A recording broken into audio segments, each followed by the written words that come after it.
I find it interesting that all of these girls who are in all of these online beefs all got either a project coming out or threatening to put a project out.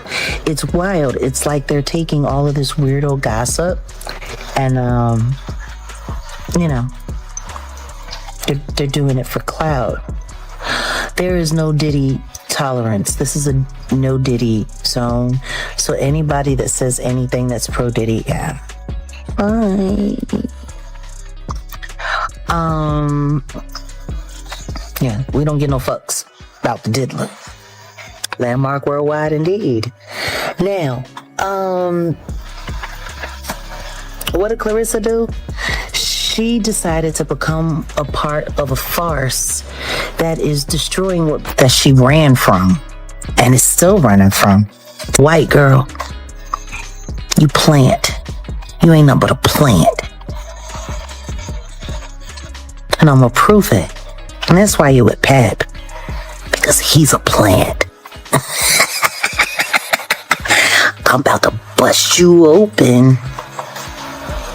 See, I figure I'm going to give you something relevant to go back and forth about so you can mind your business and stay out of this family that's being ripped to shreds by the media. Stop scrolling. This isn't gossip. It's a detonation at the heart of a story no one was supposed to question. When Jaguar Wright went live, the narrative cracked open. She didn't hedge, tease, or soften the blow. She looked straight into the lens and said what others won't even whisper. According to her, what audiences celebrate as love, loyalty, and success is something else entirely. Design. A calculated storyline assembled piece by piece, fight by fight, image by image. In Wright's telling, Claressa Shields isn't simply a champion boxer in this frame. She's a product, carefully shaped, tightly guarded by branding, curated through selective moments, and presented to the public as untouchable. No warm-up, no filter, just a blunt, high-voltage accusation that lands fast and hits harder the longer you sit with it. You got a fight coming up. Handpicked. Funny. It's not the fight you should be fighting, is it? There's a rematch you've been running from for years. You want to call yourself the greatest woman? Jaguar didn't stop there. She went after the myth, the GOAT status, and the fairy tale rise people have been sold. She asked how greatness can be declared so loudly when certain fights never happen. Some doors stay locked, and real risks are consistently avoided. To her, it's a performance, one where the crowd cheers without ever seeing what's unfolding backstage. The tone shifted when she turned to Papoose. Suddenly, it wasn't about boxing anymore. It was about power, access, money, and control. Jaguar described their relationship as something that doesn't breathe. It calculates, with two people using each other to survive an ever-intensifying spotlight. At the center, she pointed to a fracture in the family, one everyone pretends not to see. A woman left standing alone while the industry stays silent. Jaguar refused to let that silence stand. She called it out, loud and raw. To her, this isn't entertainment. It's exploitation, carefully dressed to look like love. Just the two of us? And whoever he's reporting to, because I'm telling you now, after this relationship farce business with you, trying to transfer the Black Love brand to you and him, he's your handler, girl. Wake up! This was never romance. It was business. And when the deal ends, the truth won't stay buried. That's when the internet stopped joking and started paying attention. The moment Jaguar Wright went live, it was clear this wasn't another rant lost in the scroll.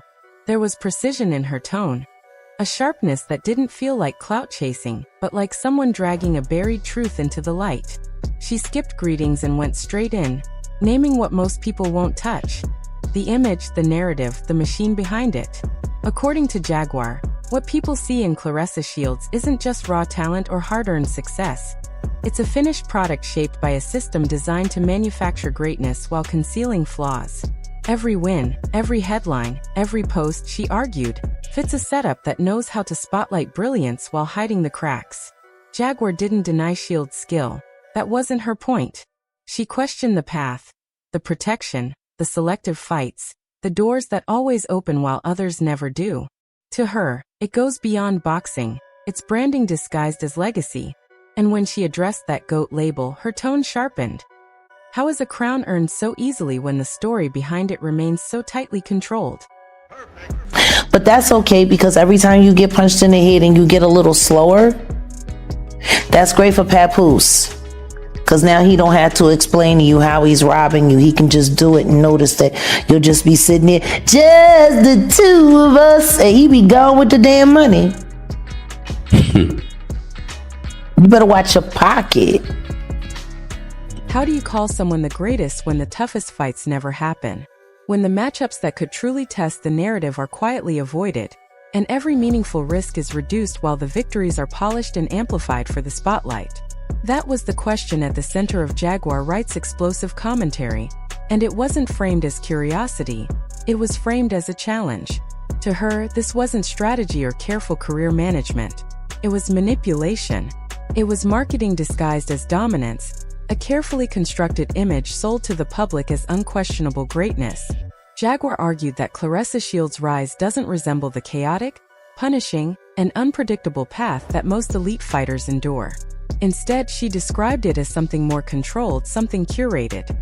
In her view, it looked less like a journey shaped by adversity, and more like a narrative shaped by intention. Every step appeared calculated, every moment refined, every outcome aligned with maintaining a flawless image. And as Jaguar continued speaking, it became clear that her criticism wasn't limited to one fighter. She was pointing at a larger machine, an entire system that, in her words, doesn't just discover stars but manufactures them. According to Jaguar, modern stardom in combat sports isn't built solely in the ring anymore. It's built in meetings, in contracts, in branding strategies, and in carefully managed public appearances. The fights are still real, but the story surrounding them is engineered. And in that engineered story, certain risks are avoided, certain narratives are elevated, and certain outcomes are quietly steered. Then came the deeper claim. Jaguar suggested that Claressa Shields didn't simply rise through this system unknowingly. She implied that Claressa understood the structure and operated within it effectively, that she knew how to navigate the pathways that kept her protected, visible, and successful. The missed rematches, the unanswered challenges, the selective opportunities, Jaguar framed these not as coincidences or logistical issues, but as intentional decisions. Moves made to preserve control. Because in her view, once a narrative loses control, everything built on top of it begins to fracture. At that point, the conversation expanded beyond Claressa Shields as an individual. Jaguar raised a broader question. Why are some fighters consistently shielded from risk while others are forced to prove themselves repeatedly? Who decides which careers are protected and which are exposed? And perhaps most importantly, who benefits financially and politically from those decisions? Jaguar claimed that in Claressa's case, boxing itself was no longer the central focus. Instead, it had become one component of a much larger structure. Branding, public relations, and narrative control had, in her words, taken the lead. Claressa, she argued, was being positioned not just as a fighter, but as a full-scale product. Her value, Jaguar suggested, extended far beyond the ring. Sponsorship deals, social media influence, public appearances, and even controversy. All of it contributed to a carefully maintained presence.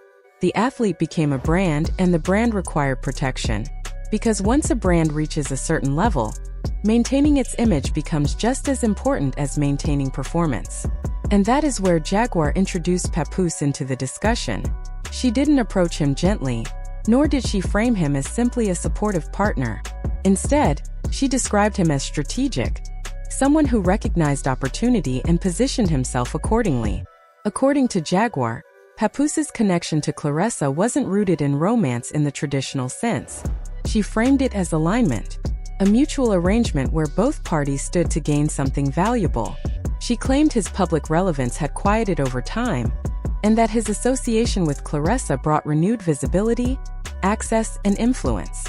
In return, Claressa gained something equally important: a vocal and consistent defender, someone who would publicly reinforce her image, counter criticism, and stand as a visible pillar of support regardless of the situation. Jaguar described this dynamic not as emotional bonding, but as functional exchange, a partnership built on necessity rather than affection. Two individuals in her portrayal, navigating the same intense spotlight and relying on each other to withstand it. But Jaguar didn't stop there. She pushed deeper, pointing to underlying tensions that extended beyond the public image. She referenced a family situation involving a child and another woman, someone she implied had been sidelined and ignored by the industry. Jaguar alleged that Claressa entered that situation fully aware of its complexity, and that Papoose allowed it to unfold because it aligned with his interests. At this point, Jaguar's tone shifted. It became less analytical and more emotional. She spoke about the impact of these situations on families, particularly within the Black community. She described how private struggles are often turned into public entertainment, how personal pain becomes content, and how the industry benefits from that exposure while offering no real support to those affected. She also criticized the silence of others within the industry, particularly women who publicly advocate for empowerment. Jaguar questioned why those voices often disappear when situations become complicated or risky, why solidarity seems conditional, why speaking up becomes rare when it carries potential consequences. She defended Remy Ma, not by portraying her as perfect, but by presenting her as authentic, as someone with experience, independence, and a voice that couldn't easily be controlled or reshaped. And according to Jaguar, that independence made her difficult to manage, and therefore easier to replace. From there, Jaguar's argument returned to one central theme: control. She suggested that Claressa Shields' independence might not be as complete as it appears, that behind the scenes decisions about her career, her image, and her opportunities were being influenced or even dictated by others. Jaguar used the term handler to describe this unseen presence, someone responsible for maintaining structure and direction. That idea reframed everything. The polished interviews, the consistent messaging, the coordinated appearances, all of it, Jaguar suggested, could be part of a larger system designed to maintain control while presenting the illusion of autonomy. She described control not as something obvious or forceful, but as something subtle, something that operates through trust, reassurance, and gradual influence. The kind of control that doesn't feel restrictive because it presents itself as support. In this framework, dissenting voices are dismissed as negativity. Concerns are reframed as jealousy. And over time, the individual becomes increasingly dependent on the very structure guiding them. Jaguar argued that as Claressa's fame grew, so did this dependency. More opportunities meant more complexity. More visibility meant more pressure. And as those factors increased, so did the need for management, coordination, and oversight. But with that support, Jaguar warned, comes a shift in power. Decisions begin to move away from the individual and into the hands of those managing the infrastructure. What starts as guidance evolves into authority. She positioned Papoose within that structure as well, not just as a partner but as a filter. Someone who shapes perception, controls access, and influences interpretation. According to Jaguar, this role allows him to act as both protector and gatekeeper. She claimed that this is how control sustains itself, not through restriction but through alignment. By making itself indispensable, by becoming the lens through which everything else is understood. And then came her warning about money. Jaguar argued that rapid financial growth can accelerate these dynamics. As income increases, so does the complexity of managing it. Contracts, endorsements, appearances, negotiations, all require oversight. And the more someone relies on others to handle those elements, the more influence those individuals gain. In her view, that's where vulnerability begins. Because when financial control and personal trust overlap, the potential for imbalance increases. She described a system where fighters take physical risks, while others manage the financial rewards. Where the person absorbing the impact isn't always the one controlling the outcome. And over time, she suggested that imbalance can evolve into exploitation. Not through a single decision but through a pattern. One sustained by silence, trust, and gradual shifts in power. Jaguar's tone darkened further as she spoke about physical strain. She claimed Claressa's body was being pushed beyond its limits, not necessarily for competitive reasons, but for continued output, for maintaining momentum, for sustaining the brand. In that context, each fight becomes more than a contest. It becomes a contribution to a larger system. And that system, Jaguar argued, benefits from continuity, regardless of the cost to the individual. From there, she expanded her perspective again. moving beyond individuals to patterns. She described a cycle within the industry, one where athletes are elevated, branded, and monetized until their symbolic value surpasses their human value. Once that shift occurs, she argued, priorities change. The image becomes the focus.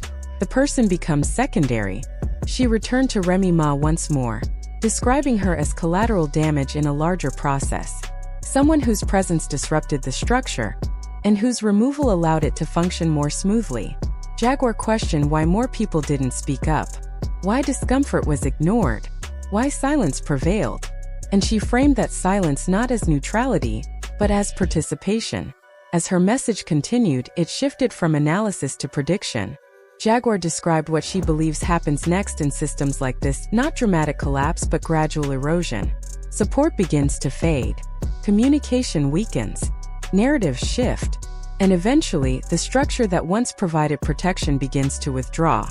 She warned that when the spotlight moves on, so does the support. And what remains is the aftermath, faced alone by the individual who once stood at the center of it all.